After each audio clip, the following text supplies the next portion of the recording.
کیا حضرت خضر علیہ السلام نے کبھی ابی حیات پیا تھا؟ بسم اللہ الرحمن الرحیم۔ السلام علیکم پیارے دوستو، کیا آپ اس شخص کے بارے میں جانتے ہیں جو آج سے 1000 سالوں پہلے پیدا ہوا لیکن آج بھی ہمارے درمیان زندہ ہے؟ یہ شخص مختلف موقعوں پر ہمارے سامنے آتا ہے اور ہمیں راہ دکھاتا ہے۔ ان کے بارے میں لوگ ہمیشہ ان کی تلاش میں رہے ہیں، جن کا نام خضر علیہ السلام ہے۔ حضرت خضر علیہ السلام کو ہمیشہ زندہ رہنے کی قوت کیسے ملی؟ اس کے متعلق مختلف واقعات ملتے ہیں۔ جب حضرت آدم علیہ السلام کی وفات کا وقت آیا تو آپ نے اپنے تمام لڑکوں کو جمع کر کے فرمایا، اے میرے بیٹو، بے شک اللہ تعالیٰ زمین والوں پر ایک بڑا عذاب نازل فرمانے والا ہے۔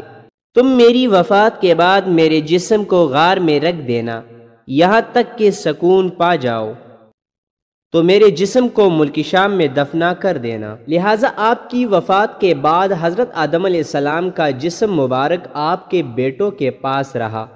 جب اللہ تعالیٰ نے حضرت نوح علیہ السلام کو مبعوث فرمایا تو انہوں نے حضرت آدم علیہ السلام کے جسم کو اپنے پاس رکھا۔ جس وقت اللہ تعالیٰ نے زمین پر طوفان بھیجا اور پوری زمین ایک زمانہ تک ڈوب رہی، پھر طوفان ختم ہونے کے بعد حضرت نوح علیہ السلام بابل شہر میں آ کر ٹھہرے اور اپنے تینوں بیٹوں شام، حام اور یسف کو وصیت کی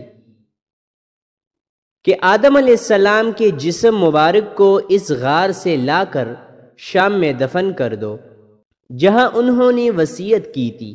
تو ان لڑکوں نے کہا، زمین وحشتناک ہے، نہ کوئی اس زمین سے مانوس ہے اور نہ وہاں کا راستہ جانتا ہے۔ حضرت نوح علیہ السلام نے کہا، حضرت آدم علیہ السلام نے اس شخص کے لیے جو ان کے جسم کو دفن کرے گا قیامت تک زندہ رہنے کی دعا کی ہے۔ پھر آپ کا جسم مبارک اسی طرح رہا یہاں تک کہ حضرت آدم علیہ السلام کے جسم سلبی اولاد جن کا نام ہجر تھا، انہوں نے آپ کے جسم مبارک کو دفن کیا۔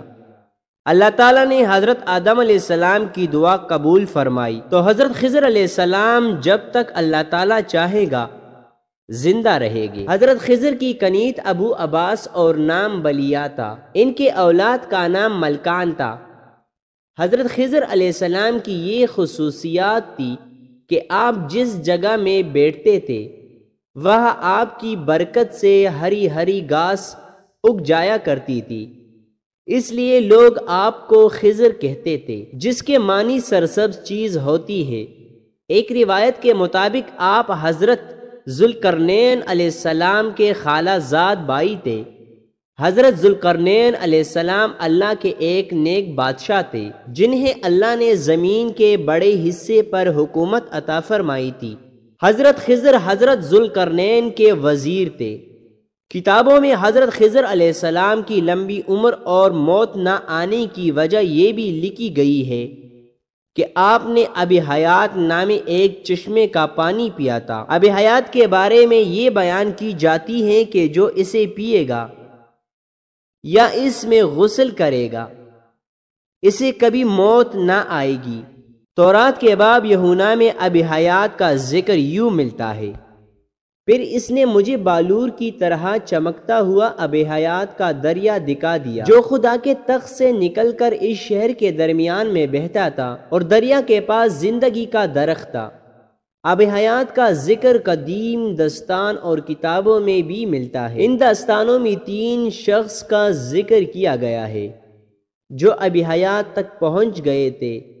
ان میں سے حضرت الیاس علیہ السلام، دوسرے حضرت ذوالقرنین علیہ السلام اور تیسرے حضرت خضر علیہ السلام ہیں، جن میں صرف حضرت خضر علیہ السلام اور حضرت الیاس علیہ السلام کو ہی وہ پانی نصیب ہوا۔ روایاتوں کے مطابق ذوالقرنین علیہ السلام نے قدیم تاریخ کتابوں میں پڑھا تھا کہ سام بن نوح کی اولاد میں سے ایک شخص چشمہ حیات سے پانی پی لے گا تو اس کو موت نہ آئے گی۔ اس لیے حضرت ذوالقرنین علیہ السلام نے اس پانی کی تلاش میں مغرب کا سفر کیا ذوالقرنین علیہ السلام کے علم میں یہ بات آئی کہ اب حیات اندھیرے راستوں میں موجود ہے اور وہاں 360 چشمے موجود ہے، لہٰذا حضرت ذوالقرنین علیہ السلام نے اپنے لشکر سے 360 لوگوں کو چنا اور ہر ایک کو ایک مچھلی دے کر حضرت خضر علیہ السلام کی سربراہی میں روانہ کیا۔ تمام لوگوں کو یہ ہدایت دی گئی کہ ہر فرد اپنی مچھلی کے ساتھ چشمے میں اتر جائے اور واپس آ کر اپنی اپنی مچھلی ظاہر کرے۔ کافی لمبے سفر اور دشواری کے بعد آخر کار یہ لوگ اس چشمے تک پہنچ گئے۔ جب واپس آئے تو ذوالقرنین علیہ السلام نے کہا کہ سب اپنی مچھلی جمع کروا دے، لہذا سب نے اپنی مچھلی ان کے سامنے پیش کر دی سوائے حضرت خضر علیہ السلام کے۔ ذوالقرنین علیہ السلام نے دریافت کیا تو انہوں نے بتایا کہ میں جب چشمے میں اترا تو مچھلی میرے ہاتھ سے نکل کر پانی میں چل گئی۔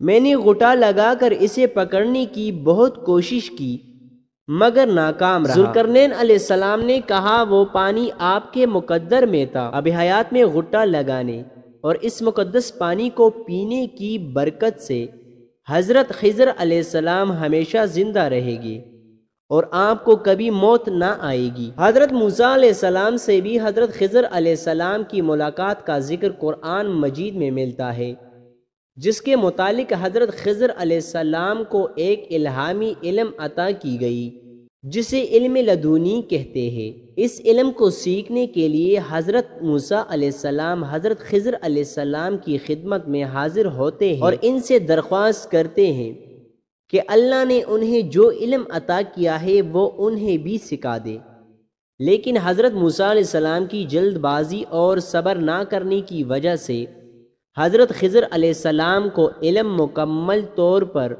حضرت موسیٰ علیہ السلام کو نہیں سکھا پاتے ہیں۔ بعض علماء نے اس واقعے کو دلیل بنا کر حضرت خضر علیہ السلام کو نبی قرار دیا ہے، کیونکہ ایک پیغمبر کو ایک عام بندہ کوئی علم نہیں سکھا سکتا۔ حضرت خضر علیہ السلام کو علم لدنی عطا کی گئی تھی، اس کے ذریعے آپ مشکل میں پھنسے لوگوں کی مدد فرماتے ہیں اور گمراہوں کی رہنمائی کرتے ہیں۔ اس کے علاوہ حضرت عمر کے بیٹے عبدالعزیز سے بھی حضرت خضر علیہ السلام کی ملاقات ثابت ہے۔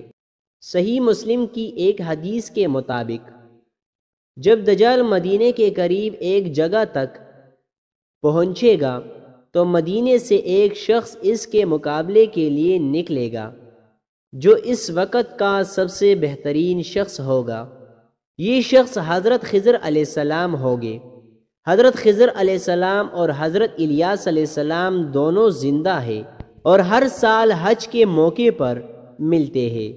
صوفیہ کے نزدیک بھی حضرت خضر علیہ السلام کا بہت اعلیٰ مقام ہے اور وہ حضرت خضر علیہ السلام کو اپنا رہنما تصور کرتے ہیں۔ بعض صوفیہ سے اس کی ملاقات بھی ثابت ہے اور بعض بزرگوں نے لکھا ہے کہ حضرت خضر علیہ السلام نے کئی سالوں تک انہیں علم دین بھی سکھایا۔ صوفیہ آپ کو خواجہ خضر کہہ کر پکارتے ہیں۔